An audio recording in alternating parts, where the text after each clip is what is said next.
क्या आप जानते हैं कि साल में एक दिन ऐसा आता है जब एक व्रत इंसान के पापों का बोझ हल्का कर सकता है, पितरों को मुक्ति दे सकता है और जीवन में वो शांति दे सकता है जिसे लोग बरसों तलाशते हैं। ये दिन है मोक्षदा एकादशी। ये वही तिथि है जिसे गीता जयंती भी कहा जाता है और माना जाता है कि इसे श्रद्धा से करने पर भीतर गहरा आध्यात्मिक परिवर्तन शुरू हो जाता है।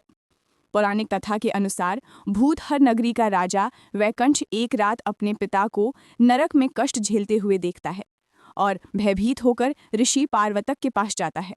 ऋषि उसे बताते हैं कि मुक्ति का एक ही उपाय है, मोक्षदा एकादशी का व्रत।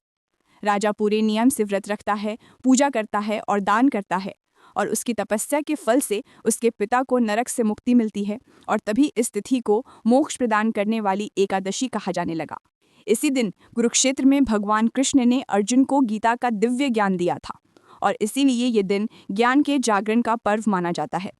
ये व्रत मन की शुद्धि, पापों के क्षय, पितरों की शांति और सकारात्मक ऊर्जा के लिए रखा जाता है और माना जाता है कि इस दिन किया गया जप, ध्यान, दान और गीता पाठ कई गुना फल देता है।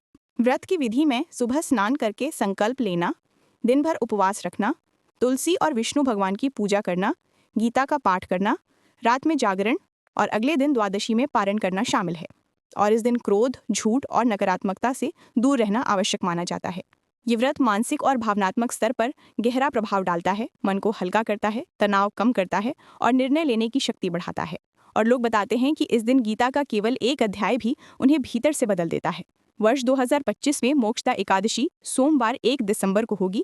एकादशी तिथि 30 नवंबर रात 9:29 पर शुरू होगी और 1 दिसंबर शाम 7:01 पर समाप्त होगी और पारण 2 दिसंबर सुबह 6:57 से 9:03 तक रहेगा।